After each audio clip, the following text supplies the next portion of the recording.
நண்பர்களே, சகோதர சகோதரிகளே, மாணவ செல்வங்களே, தோழர்களே, ஒரு காமெடியான காலகட்டத்திலே இடைத்தேர்தலை சந்தித்துக் கொண்டிருக்கிறோம். எதிரிகள் யாராக இருக்க வேண்டும்? நமக்கு நிகரான வலுவான ஆட்கள் இருக்க வேண்டும். ஆனா நமக்கு யார் எதிரியா வாச்சிருக்கா அப்படின்னா, தமிழ்நாட்டினுடைய ஒரு ஜோக்கர். தமிழ்நாட்டு மக்களுக்கு பொழுதுபோக்குன்னா உடனடியா போய் யூடியூப்ல நம்ம பாக்குறது நம்ம அண்ணா சீமான் தான். நமக்கு என்ன அப்படின்னா, அண்ணன் சீமான் அவர்களோடு நின்று களத்துல சண்டையிட வேண்டிய ஒரு கட்டத்துல இருக்கிறோம்.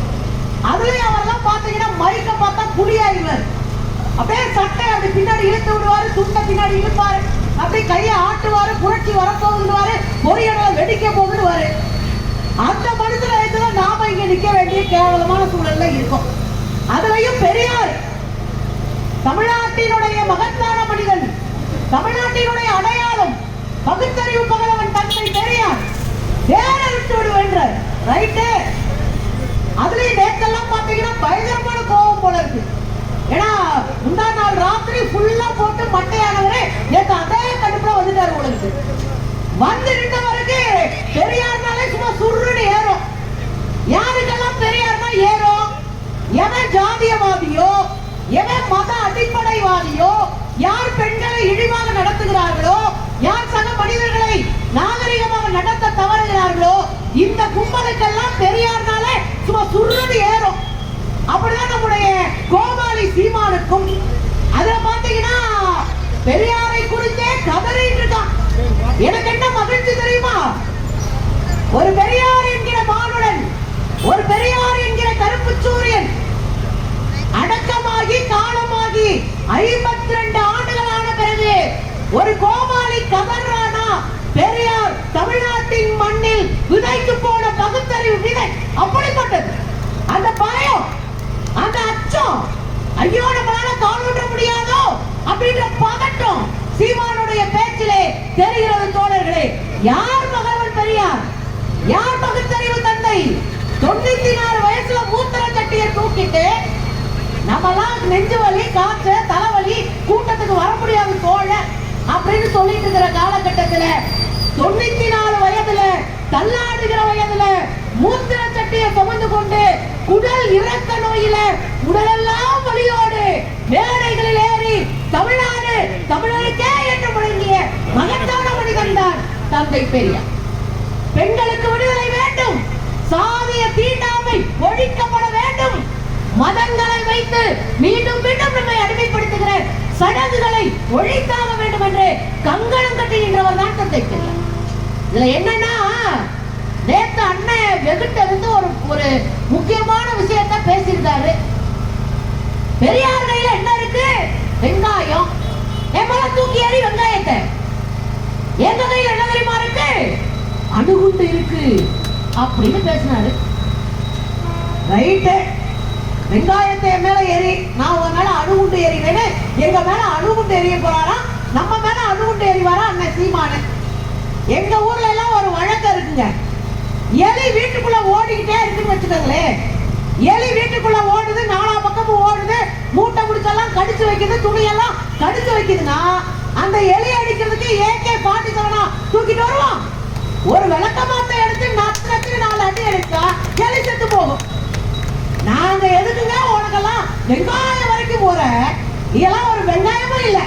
அதனால தமிழ்நாட்டுல உனக்கு அழுகின முட்டையா தக்காளியோ அது கூட காஸ்ட்லி தான் ஒன்ன பொறுத்த வரையும். ஒரு விளக்கமாறு இருக்குன்னு எங்க அக்கா சொன்னாங்க.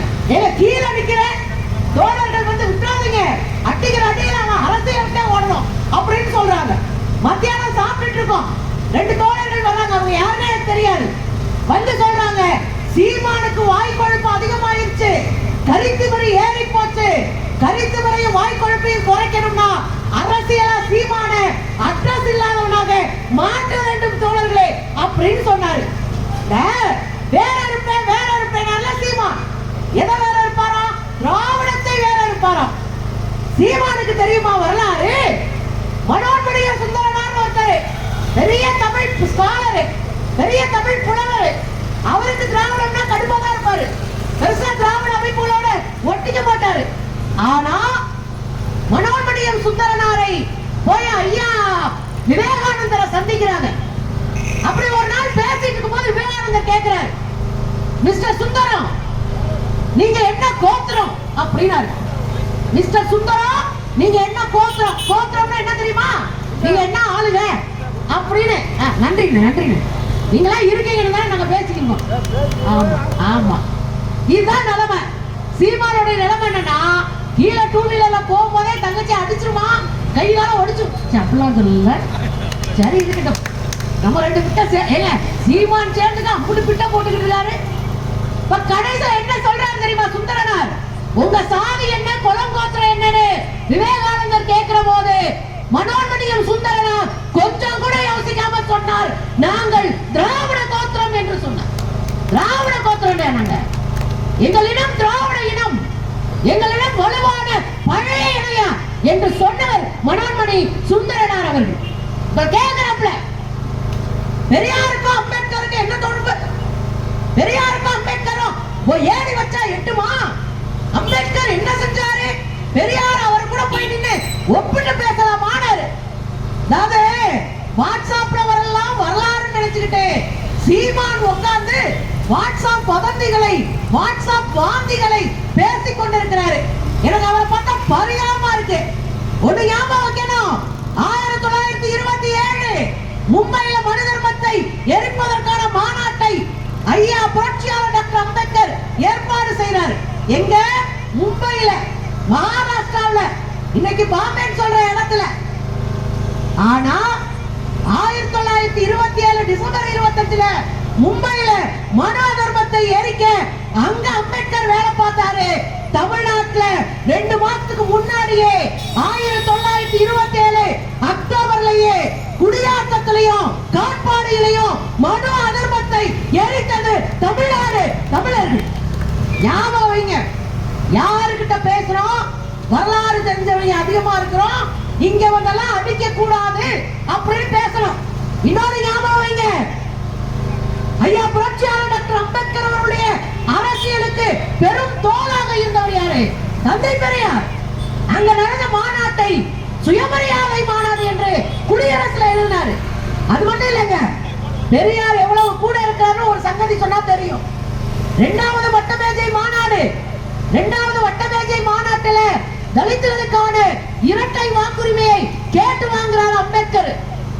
அவங்க ஒரு தொகுதியில நின்னுக்கலாம், இன்னொரு தொகுதியில் இருக்கிறவங்க ஓட்டு போட்டுக்கலாம். 2 வாக்குரிமை. வெள்ளக்காரன் பீரியட் வாங்கிட்டு வந்துட்டாரு. வாங்கிட்டு வந்தா காந்திக்கு கடுப்பாயிட்டாரு. அண்ணா தலித்துகளுக்கு மட்டும் 2 வாக்குரிமை அப்படின்னு அவர் தகராறு பண்ணி உண்ணாவிரதம் இருக்க ஆரம்பிச்சிட்டார். இந்த காலகட்டத்துல அம்பேத்கருக்கு ஒரு தந்தை போகிறது தோழர்கள். அந்த தந்தையில் என்ன தெரியுமா இருந்தது? பல லட்சம் பாட்டாளிகள், பல லட்சம் தலித்துகள் அவருடைய வாழ்வாதாரத்தை காக்க, அரசியல் அதிகாரத்தை காப்பாற்ற அவர்களுக்கான வாய்ப்பு இரட்டை வாக்குரிமை. சாதாரண காந்தி என்கிற ஒருத்தருக்காக தயவு செய்து புரட்சியாளர் டாக்டர் அம்பேத்கர் அவர்களே அதை விட்டுக் கொடுத்து விடாதீர்கள் என்று சொல்லி, அப்படி விட்டுக் கொடுப்பதற்காக சாவது என்றால் காந்தி செத்து தொலையட்டும் என்று தந்தி அனுப்பியவர் ரஷ்யாவில் இருந்து தந்தை பெரியார். ரஷ்யா டூர் போனப்ப கூட இந்த நாட்டுல என்ன நடக்குது என்று அம்பேத்கருக்கு தோளோடு தோள் நின்றவர். நான் கேட்கிறேன், அம்பேத்கரையும் தெரியாது, பெரியாரையும் தெரியாது, இந்த பக்கம் பிரபாகரனையும் தெரியாது. ஏன் பிரபாகரன் ஏரியால இருந்து 10 நாள் அடிச்சு பத்தி விட்டாங்க? எங்க சீமான் நெஞ்சோரத்தோட வந்து சொல்லு பார்க்கலாம். ஏன் உன்னை ஈழத்துல இருந்து மிதிச்சு அனுப்புனாங்க? ஏன்னா அங்க இருந்த பெண் புலிய கைய பிடிச்சி இழுத்திருக்க, நீ அதை பார்த்துட்டு தான் உன செருப்பால் அடிச்சு பத்தி விட்டாங்க. நீ ஒரு யோகிய மாதிரியும் அங்க போய் ஈழ விடுதலைக்கு அறுத்து தள்ளிட்டேன்றது வெக்கமா இல்ல? போராட்டத்துல பூரா பொம்பளை பிள்ளைங்களை கைய பிடிச்சு இழுத்துட்டு விமலேஸ்வரா ஒரு கேடு கட்ட பொம்பளை பொறுக்கியா இருக்கிற நீ அதான் கேட்கிறாரு. நான் ஈரோட்டு மக்களை பார்த்து கேட்கிறேன், தந்தை பெரியார் தமிழ்நாட்டுக்கு இல்ல, இந்த உலகத்தினுடைய பெண்களுக்கான விடுதலை யுத்தத்தை தன் களத்திலேயே நிகழ்த்தியவர் அந்த தந்தை பெரியார் பார்த்து அவர் சொல்றாரு, நீ சீமான் என்கிற ஒரு ஈத்தர என்ன சொல்றாப்ல? எங்க ஈரோட்ல பெரியார் பேரை சொல்லி ஓட்டு கேட்பீங்களா என்று கேட்கிறார். நான் கேட்கிறேன், எங்களுக்கு என்ன கூச்சம்? தந்தை பெரியாரை சொல்லி ஓட்டு கேட்டா ஈரோட்டில் இருக்கிற அத்தனை அண்ணன்மார்களும் அம்மாமார்களும் சகோதரிகளும் பெரியவங்களும் வந்து நின்று ஓட்டு போடுவாங்க. ஏன் தெரியுமா? இந்த தமிழ்நாட்டுல இன்னைக்கு சுந்தரவள்ளி மாதிரி கோடிக்கணக்கான பெண்கள் படிச்சிருக்கோம். ஏன் சீமான சொல்றேன், வேற இருப்பேன் வாயிலே வடசூடுதல இந்த பீஸ். ஒருவேளை பெரியாரோ திராவிட இயக்கங்களோ இல்லை என்றால் சீமா கோவணமற்றவனா அங்க போய் அவன் ஊர்ல சிவகங்கை டிஸ்ட்ரிக்ட்ல சாணி அள்ளிட்டு இருந்திருப்பான். அப்ப சாணி அள்ளுற கோமான இந்த சீமார ஒரு மனுஷனா பாத்துறது எது? பெரியாரி இயக்கங்கள், திராவிட இயக்கத்தினுடைய அரசியல். இதுக்கெல்லாம் வச்சுட்டு வந்து உட்கார்ந்து பெரியார் பேரை சொல்லி ஓட்டு கேட்பையான்னு கேட்டா, விஜயலட்சுமியை பத்தி பேசி ஓட்டு கேட்பையா மிஸ்டர் சீமான்? வா பார்க்கலாம். இல்ல கயல்விழியை பத்தி பேசுவோம் வரையா? பாவங்க கயல்விழியே, இந்த ஆளை அட்டை அடின்னு அடிச்சு நோக்கிட்டு 2016ல ஜெயலலிதா அம்மா போய் பார்க்க போயிருக்காங்க. எதுக்கு? சீமான்ற ஒரு மனுஷனே கிடையாது, அவன் கூட என்னால வாழ முடியாதுமா, இவனை பிடிச்சு உள்ள ஓடுங்கன்னு சொந்த பொண்டாட்டி கயல்விழி ஜெயலலிதாவை பார்க்க ஓடுன கதை நீங்க யூடியூப்ல பார்த்தா இருக்கு. யாருக்கிட்ட வந்து அளந்து விட்டுட்டு இருக்க? தமிழ்நாட்டுல ஒன்னெல்லாம் எதிர்த்து கேள்வி கேட்க மாட்டாங்கன்னு நீங்க பாட்டுக்கு அடிச்சுட்டு போவீங்க, நாங்க வேடிக்கை பார்ப்போமா? இங்க இருக்கிற தோழர்களுக்கு, இங்க இருக்கிற அக்காமார்களுக்கு ஒரு உண்மையை புரிஞ்சுக்கணும். இது தமிழ்நாடு. இங்க இந்தியா முழுவதும் இருக்கிற மாநிலங்களை தமிழ்நாட்டோட ஒப்பிட்டு பாருங்க. இங்கதான் பெண்கள் அதிகமா படிச்சிருக்காங்க, இங்கதான் பெண்கள் அதிகமா தொழில இருக்காங்க, இங்கதான் பெண்கள் அதிகமா பெரிய பெரிய கம்பெனில வேலைக்கு போகிற பெண்கள் 44% தமிழ்நாட்டில தான் இருக்கும். பெண்கள் உயர்கல்வி போன சதவீதம் 47% தமிழ்நாட்டில தான் அதிகம். ஞாபகம் வைங்க, அதிகம். ஏன் மற்ற மாநிலத்தெல்லாம் பெண்கள் அடிமையா இருக்கும்? எங்க பக்கத்துல ஒரு அக்கா பூ விக்கிறாங்க, ஒரு அக்கா டிஃபன் கடை வச்சிருக்காங்க, பின்னாடி ஒரு தம்பி வடை போட்டுட்டு இருக்கான். ஏதோ ஒரு இடத்துல ஏதோ ஒரு வேலையை செஞ்சு பொருளாதாரமா சொந்த கால்ல நிக்கணும்.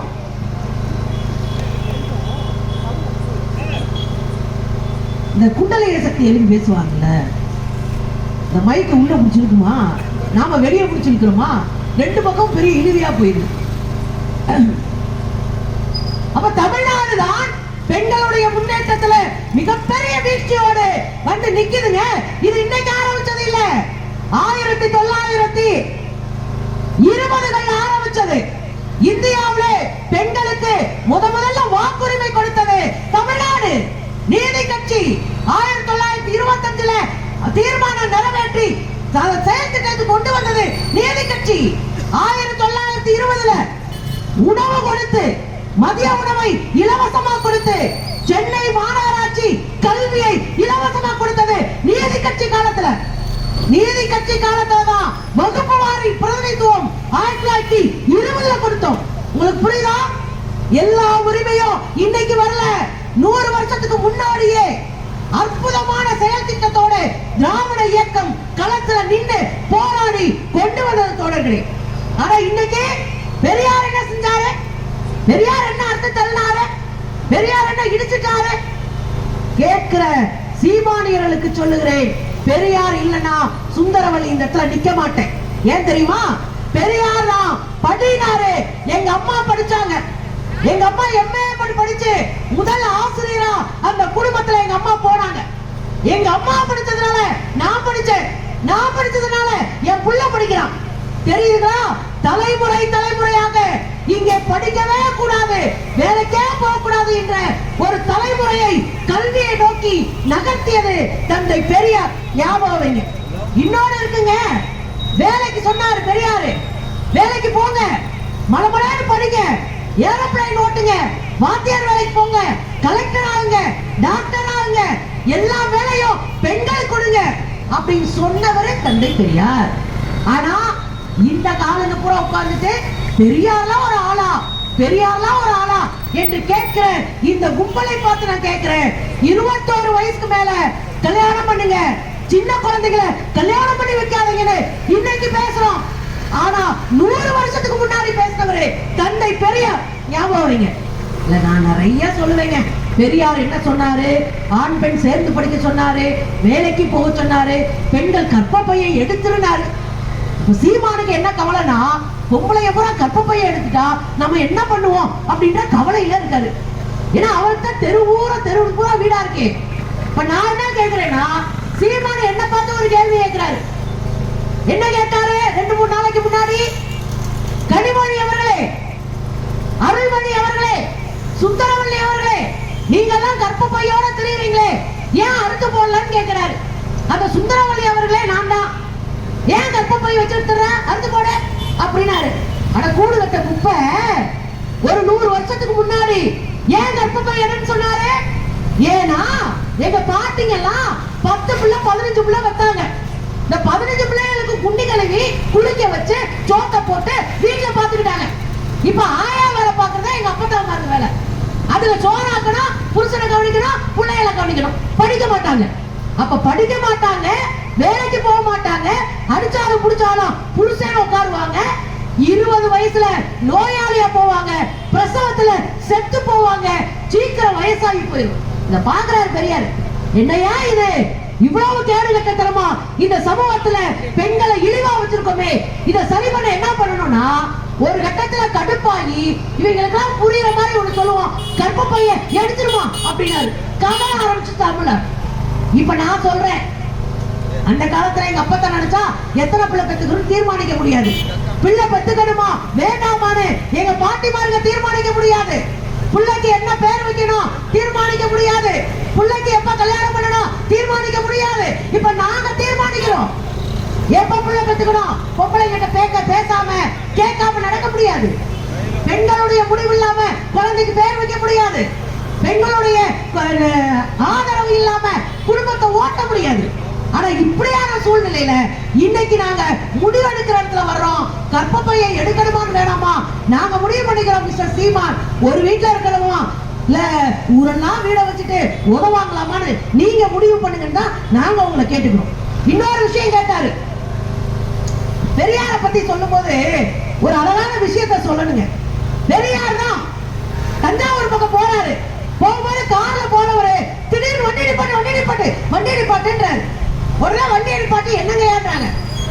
ஜன்னலை திறந்துட்டு கை தட்டி சிரிக்கிறாரு. சிரிச்ச உடனே என்னங்க கேட்கறாங்க. கூட இருந்தாங்களா, பாருங்க பொம்பளை பிள்ளைங்க எல்லாம் படிக்க போதுங்க பாருங்கன்றாரு. என்னையா பொம்பளை பிள்ளைங்க படிக்க போறதுக்கு இவ்வளவு சந்தோஷப்படுறீங்க? என் கண்ணு முன்னாடி நான் வாழ்ற காலத்திலே என் பிள்ளைகள் பள்ளிக்கூடத்துக்கு அணியணியா போறது கண்ணுக்கு குளிர்ச்சியா இருக்கியா, என் பிள்ளைய படிக்கிறாங்கயா என்று கொண்டாடியவர் தந்தை பெரியார். நீ எல்லாம் கால் தூசிக்காவையா? அவர் பேரை சொல்ல சீமான் போன்ற சில்லறைகளுக்கு தகுதி இருக்கா நான் கேட்கிறேன். இன்னொரு விஷயங்க, இந்த சீமாண்டி ஏராளமான விஷயம் பேசுறான். அதுவும் பெரியார் மேல பெண்கள் குறித்து அவதூற பரப்புறான். நான் இங்க இருக்கிறவங்க ஒன்னதான் கேட்கிறேன். சீமான் ஒரு வார்த்தை சொன்னாரு, திராவிடத்தை அழிச்சிருவோம். எப்ப? இந்த இடைத்தேர்தல்ல ஒரு ஓட்டு போன வட்டத்தை விட கூடுதலா நான் வாங்கினேன்னா நான் சொல்றேன் திராவிடம் செத்து போச்சுன்னு தோன்றான். இப்ப நாம என்ன முடிவு பண்ணணும்? நம்மை கல்விக்குள்ள தள்ளி, நம்மை அறிவு சமூகத்துல தள்ளி, நம்மளை சாதியா பிரிச்சு வச்சுன்றது நம்மளை உயர்த்தி பிடித்து காப்பாற்றி நம்மளை ஒரு மனுஷனா கொண்டு வந்து நிப்பாட்டி சமூகத்துல தலை நிமிர்ந்த வாழ்க்கை வாழ கற்பிக்கிற இந்த திராவிடத்தை அறுக்கிறேன்னு சொல்றவனுக்கு ஓட்டு போடணுமா தீர்மானிக்கணும். மக்கள் ஓட்டு போடணுமா தீர்மானிக்கணும். இது மாதிரியான சில்லறைகள், அரசியல் அரைவேக்காடுகள், அரசியல் ஈத்தரைகள் இங்க வந்து நின்று ஓட்டு கேட்க பயப்படணும். தமிழ்நாட்டு மக்கள் தெளிவா இருக்கணும். நான் ஒண்ணு கேக்குறேங்க. சீமான் போனது வலசரவாக்கம் போலீஸ் ஸ்டேஷனுக்கு பொம்பளை கேஸ்ல, விஜயலட்சுமி கேஸ்ல உள்ள போனாரு. சரி, விஜயலட்சுமி கேஸ்ல உள்ள போன சீமான் யார கூட்டிட்டு போறாரு? ஒரு 5000 பையங்களை திரட்டிட்டாரு. என்னமோ இவர் விடுதலை போராட்டத்துல போராடி ஏதோ ஜெயிலுக்கு போற மாதிரி. நீ ஏன் பொம்பளை கேஸ்ல உள்ள போற? சரி, கூட யாரைய கூட்டு போறானா ஒய்ஃப கூட்டிட்டு போறாங்க. கொஞ்சம் கூட வெக்கமான சூடு சொல்றேன் இல்ல. பொண்டாட்டிய கூட்டிட்டு போய் ஒரு பாலியல் கேஸுக்கு அங்க நிப்பாட்டி அந்த பிள்ளைய பேச வச்சு, இது என்ன மாதிரியான அரசியல்? சீமானுக்கு தகுதி இருக்கா? சீமான் தமிழ்நாட்டுல ஒரு அரசியல் தலைவனா தன்னை காட்டிக்கிறதுக்கு என்ன தகுதி இருக்குடா கேக்குறேன். அவங்க கட்சியில ஒரு பிள்ளை காலியமாட்டு இருந்துச்சு. அந்த பிசுறு எங்க இருக்குன்னே தெரியல. இல்ல நான் சொல்லலைங்க, அவங்க அண்ணன் தான் சொன்னாரு. காளியம்மான ஒரு பிசுறு இருக்கு, அதை மட்டும் தட்டி விட்டோம்னா அந்த பிசுறு அது வாட்டுக்கு ஓடி போகும். தன் சொந்த கட்சி பெண்களை வளர்த்தெடுக்க வக்கற்று போய் அந்த பெண்களுடைய வளர்ச்சியை பார்த்து ஒரு தலைவர் பொறாமப்படுறானா அவன் எதுக்குமே லாயக்கு இல்லாத மண்ணன் அர்த்தம். அதுதான் எனக்கு தெரியுது. அந்த பிள்ளை இப்ப கட்சியை விட்டு வெளியே போயிடுச்சு. ஒரு 3000 பேர் கட்சியை விட்டு போன வாரம் வெளியே போயிட்டாங்க. என்னடான்னு கேட்டா அவன் மனுஷனே கிடையாதுயா, அது கட்சியே கிடையாதுன்றான். ஏன் இவ்வளவு நாள் கூட இருந்த ஏதோ பல்ல கடிச்சுட்டு இருந்தோம், எப்படா வழிவிட்டு இருந்தோம், மொத்தமா ஊரே சேர்ந்து சீமான மிதிச்சோன்னே அப்பாடா நமக்கு வாய்ப்பு கிடைச்சிருச்சா அப்படின்னு ஓடி வந்து தோன்றான். இன்னொன்னு ஞாபகம் வைங்க, தூத்துக்குடியில துப்பாக்கி சூடு நடந்தது. சீமானுக்கு முதல் நாளே தெரியும் தூத்துக்குடியில துப்பாக்கி சூடு நடக்க போகுது. சீமானுக்கு முதல் நாளே தெரியுமா? யார் சொன்னா? சீமான் கூட இருக்கிற அவங்க தம்பியை சொல்றான். எப்படா தெரியும்னா, அண்ணன் வரேன்னு இருந்தாரு. திருநெல்வேலியில இருந்து நாங்க அத்தனை பேரும் ரெடி ஆகி ராத்திரி ஒன்னா சேர்ந்துட்டோம். 12 மணிக்கு போன் பண்ணி யாரும் போகாதீங்க, அங்க போக வேணாம், நாளைக்கு போய்க்கலாம் அப்படின்னு அண்ணன் சொன்னாரு. ஏன்னா நாங்க கேட்கல. சரி அண்ணன் சொல்றாரு நாளைக்கு வந்துருவாருன்னு உட்கார்ந்தோம். கடைசியில பார்த்தா காலையில டிவியை திறந்தா 13 பேரை சுட்டு கொண்டாங்க. எங்களுக்கு அதிர்ச்சியா இருந்தது. அண்ணனுக்கு முத நாளே துப்பாக்கி சூடு நடக்க போறது தெரியும்னா தெரிஞ்சுக்கிட்டே ஒரு கேடு கட்டத்தனமா இங்க வெளியே உட்கார்ந்துட்டு ஒரு கேடு கட்ட சில்லறை அரசியலை சீமான் செஞ்சான். சரியா? போராட்ட காலத்துல என்ன பண்ண? ஒரு ஒன்மேன் கமிஷன் போட்டு அந்த துப்பாக்கி சூட்டை விசாரிச்சா அந்த ஆணையத்துல போய் என்ன சொன்னாரு? இந்த புலி நேத்து கேக்குறாரு, முதலமைச்சர் அவர்களே இந்த பக்கம் வாங்க பேசுவோம். நீ தான் வெட்டி போயெல்லாம் தெருவுல தெரியுற. முதலமைச்சர் வேலையே இல்லையா? முதலமைச்சர் அங்க மக்களை சந்திக்கிறாரு, மக்களை பார்க்கிறாரு, மக்களுக்கான வேலையில இருக்காரு, தமிழ்நாட்டை தரம் உயர்த்தி பிடிக்க வேலையில இருக்காரு. ஆனா நீங்க என்ன பண்றீங்க? நாங்க உங்ககிட்ட ஆதாரத்தை எடுத்துருவோம்னா ஆதாரம்னா இல்ல, நாங்க சேதாரத்துல உட்கார்ந்துருக்கோம் அப்படின்னு சொல்ல தெரிஞ்ச உனக்கு முதலமைச்சரை கூப்பிட்டு உட்கார்ந்தா விவாதிப்பாராம். நான் என்ன சொல்றேன், சுந்தரவழி போய் விவாதிக்கணும்னு சொல்லுங்க, நான் போக மாட்டேன். பயத்துல இல்ல, அதெல்லாம் ஒரு ஆளே கிடையாது. ஏன்னா நான் டாக்டரேட், பிஹெச்டி, நான் பேராசிரியர். இவன் ஒரு தற்குறி பையன். தற்குறி பையன்கிட்ட போய் யாராவது பேசுவாங்களா? அறிவு இருந்தா ஆதாரத்தோட பேசணும், ஆண்டை வச்சு பேசணும். அறிவே இல்லாதவன் தான் வாய்க்கு வந்த அவதூறுகளை பேசுறான். அதான் அந்த தற்குறி பண்ணது. அவதூறுகளை பேசிட்டு முதலமைச்சர் வந்து பேசணுமா, ஐயா வீரமணி வந்து பேசணுமா? உனக்கெல்லாம் ஒரு சீன் இல்ல தம்பி, ஓரமா உட்காரு. இந்த தேர்தலோட உன்னை மூட்டையை கட்டி அனுப்புறேன் என்னன்னு பார்த்துட்டு உட்காரு. இன்னொரு விஷயம் கூட இருக்குங்க, விஜயகாந்த் ரொம்ப தங்கமான மனுஷங்க. விஜயகாந்த் அவர் வேற ஒரு கட்சியில கூட இருக்கலாம், நான் வேற ஒரு கட்சியில கூட இருக்கேன். ஆனா விஜயகாந்த் நல்லவர் இல்லைன்னு யாராவது ஒரு மனுஷன் சொல்லுவாரா? சொல்ல மாட்டாங்க. பசின்னு வந்தவனுக்கு சோறு போட்ட மனுஷங்க. ஐயா நான் உங்க ரசிகர் அப்படின்னு வந்தா அவங்களுக்கு சாப்பாடு ஓட்டு போட்டோ எடுத்து காசு பணம் கொடுத்து அனுப்புனவருங்க. அந்த விஜயகாந்த் பார்த்து என்ன சொன்னா? இந்த பொண்ணு சீமான் ரொம்ப கேவலமா பேசினான். என்ன சொன்னா தெரியுமா? விஜயகாந்தா ஏதோ கேப்டனா, அவர் எந்த படைக்கு கேப்டனா இருந்தாரு? ஏமா நீ அறுத்து தள்ள பாரு. ஒரு ஷூட்டிங்ல வச்சு ஒரு துப்பாக்கியை வச்சுக்கிட்டு அந்த ஷூட்டிங் போட்டா வச்சு 14 வருஷம் நம்மளை ஏமாத்திருக்கா ஒருத்தனா, நம்ம எப்படி ஆளா இருந்திருப்போம் பாருங்க. 14 வருஷம் ஏமாத்திட்டான். ஆனா அவரை பார்த்து நீ எந்த படைக்கு கேப்டனா இருக்கன்னு கேட்கிறான். அதாவது பரவாயில்ல, ஒரு கபடி டீம் கூட கேப்டனா இல்லாத நீ எல்லாம் என் காலு தூசுக்கு சமானான சொன்னவன் தான் இந்த சீமான். எவ்வளவு பெரிய ஆளு! கேப்டன் இறந்ததுக்கு எத்தனை லட்சம் பேர் போறாங்க. அந்த மனுஷனை பார்த்து கேவலமா பேசி நீ என் காலு தூசிக்கு சமானம் சொன்னா இந்த சீமான். சரிங்க, ஜெயலலிதா காலிலே விழுந்தவங்க. விஜயலட்சுமி பயந்துகிட்டு அந்த கேசம்மா என்னை காப்பாத்துமான்னு போய் ஜெயலலிதா காலில் விழுந்து அந்த அம்மாவுக்காக இலை வளர்ந்தால் ஈழம் வளரும்னு உருட்டி விட்டு அந்த அம்மா காலில் பிச்சை எடுத்தவங்க. அந்த அம்மா இறந்த பிறகு ரொம்ப கேடு கட்டத்தனமா 4 ஆம்பளைகளுக்கு மத்தியில ஒரு பொம்பளை படுத்து கிடக்குறா, இதான் திராவிட சுடுகான்னு சொன்ன கேடு கட்ட பையன் தான் இந்த சீமான். இதெல்லாம் பரவாயில்லைங்க. இந்த தம்பின்னு ஒருத்தர் பேசினார் பாருங்க, விஜய் தாங்க அந்த ஆளுக்கு மாநில அங்கீகாரம் வாங்கி கொடுத்ததே. இவன் தெளிவான ஆளு. ஒரு பிளான போட்டான். ஏன்னா இல்லாத போட்டாவ வெட்டி ஒட்டியே பிளான போடுறவர் தான் சீமான். அப்ப ஒரு சம்பவம் கிடைக்குது. ஆகா விஜய் வர போறாரு. விஜய் வந்தாருன்னா நாம கூட்டணி வச்சிடலாம். கூட்டணி வச்சு நான் முதலமைச்சராக, விஜய் துணை முதலமைச்சராக. நீ எல்லாம் உங்க முகரக்கட்டைக்கு இவர் போய் உட்கார்ந்து முதலமைச்சராக வரான். விஜய் வந்தோட துணை முதலமைச்சரா போகணும். நானே அவங்க நாடகம். சரி இருக்கட்டும் போங்க. அந்த நம்பிதான் என் தம்பி விஜய் கொள்கையில முரண்பாடு இருந்தாலும் அவர் என் சொந்தம், என் சுருத்து அப்படின்னு பேசிக்கிட்டு என் தம்பி தம்பின்னு சொன்னது ஏன் தெரியுமா? நல்லா புரிஞ்சுக்கோங்க மக்கா. 2024 நாடாளுமன்ற தேர்தலில் ஓட்டு பொறுக்கணும். அதிகமா ஓட்டு வாங்கி ஜெயிக்கிறதுக்கு இல்ல, அதிகமா ஓட்டு வாங்கினா பெட்டியில அதிகமா காசு விழுவோம். இன்னைக்கு யாருக்கு இங்க ஈரோடினுடைய இடைத்தேர்தலை யார் கூட நிக்கிறா? பிஜேபி கூட நிக்குதுங்க. நீங்க உள்ளூர் ஆளுங்க தானே. நாங்க உங்ககிட்ட ஒரு சவாலே விடுற. பிஜேபி கார இதே அண்ணன் கூட போய் தெருவா போய் ஓட்டு கேட்டுட்டு இருக்கான். யார் இந்த தமிழ்நாட்டுக்குள்ள வளரக்கூடாதுன்னு நினைக்கிறோமோ, யார் இந்த தமிழ் சமூகத்தின் எதிரி நினைக்கிறோமோ, யார் இந்த மனித குலத்திற்கு விரோதி என்று நினைக்கிறோமோ, அந்த விரோதிகளோட கூட்டணி வச்சுட்டு அவன் தான் கோடி கணக்கில் இறக்கியிருக்கா சீமானுக்கு. சீமானுக்கு எப்படி இப்படி மேடம் வந்துச்சு? நாங்களாம் ஒரு இத்து போன வண்டியில் நின்று பேசிக்கிட்டோம், இல்லை செத்து போன மைக்ல பேசுவோம். ஆமாங்க புடிச்சு உள்ள இருக்குது.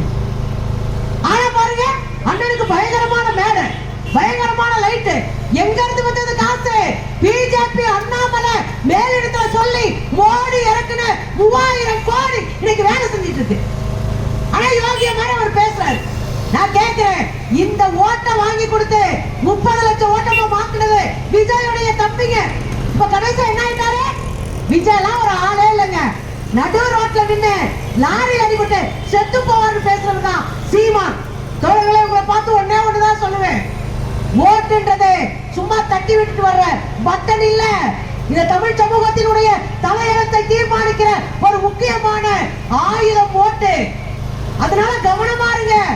யார் ஜெயிக்கணும், யார் தோக்கணும்ன்ற வாண்டி யாரு இருக்கவே கூடாது அரசியல்னு முடிவு பண்ணுங்க. எதிரி இருக்கலாம், எதிரி எப்படின்னு தெரியும். அடிச்சு மல்லு கட்டிக்கலாம், சண்டை போட்டுக்கலாம். ஆனால் ஒரு இனத்தை காட்டி கொடுக்கிற துரோகிகள் தமிழ்நாட்டில் ஒருபோதும் ஜெயிக்க கூடாது. ஞாபகம் வைங்க. டெபாசிட் வாங்க கூடாது. அண்ணன் சொன்னார்ல, திறந்தா 10 ஓட்டு இருக்க கூடாது. நான் சொல்றேன், திறந்தா ஓட்டே இருக்க கூடாது, காலியா இருக்கணும். தமிழ்நாட்டு மக்களை, அறிவு சார்ந்த சான்றோர்களை, தமிழ் நிலத்துல மண்ணுக்காக போராடி மொழியையும் இடஒதுக்கீட்டையும் பெண்களுக்கான விடுதலையும் நம் மண்ணையும் காப்பாத்திட்டு இருக்கோம். இதை சதைக்கிறதுக்கு ஒரு கும்பல் பலியாடா இந்த சீமான அனுப்பி வச்சிருக்கு. சீமான் RSS அடியால். ஞாபகம் வைங்க. பார்ப்பனிய கும்பலினுடைய அடியால். ஞாபகம் வைங்க. எனவே காலந்தோறும் இருக்கிற எட்டப்படை போல நம்ம சமாதானத்துல சீமான் இருக்கிறார். கவனமா இருங்க. ஓட்ட ஒருபோதும் மறந்து சீமான் பக்கமே போகாதீங்க. அதைத்தான் நான் சொல்லுவேன். இந்த எலெக்ஷன்ல பெண்களுக்கான இலவச பேருந்து, பெண்களுக்கான உரிமை தொகை, பெண் குழந்தைகளுக்கான 1000 ரூபாய் உரிமை தொகை, பெண் இளைஞர்களுக்கான 1000 ரூபாய் உரிமை தொகை, பெண்களுக்கு தொழில் தொடங்குறதுக்கு 5 லட்சம் ரூபாய். அது மட்டுமா? பெண்களுடைய கல்வி கடனை தட்டு நீக்கியது. அது மட்டுமா? பெண்களுக்கு சுய உதவி குழுக்களின் மூலமாக அவர்கள் வாங்கிய கடனை நீக்கியது. இப்படி எக்கச்சக்கமா சொல்லிட்டே போவீங்க. யார் நல்லவங்கன்னு பார்த்து ஓட்ட போடுங்க. ஓட்டு யாருக்கு போடக்கூடாது? சீமானுக்கு மட்டும் ஓட்டு விழுந்துடவே கூடாது என்பதுல ஞாபகம் வைங்க தோழர்களே. இது நமக்கு சவால். திராவிடமா அயோக்கியத்தனமா என்கிற ஒரு சவால்ல திராவிடத்தை வெல்ல வைக்க வேண்டும். நன்றி தோழர்கள்.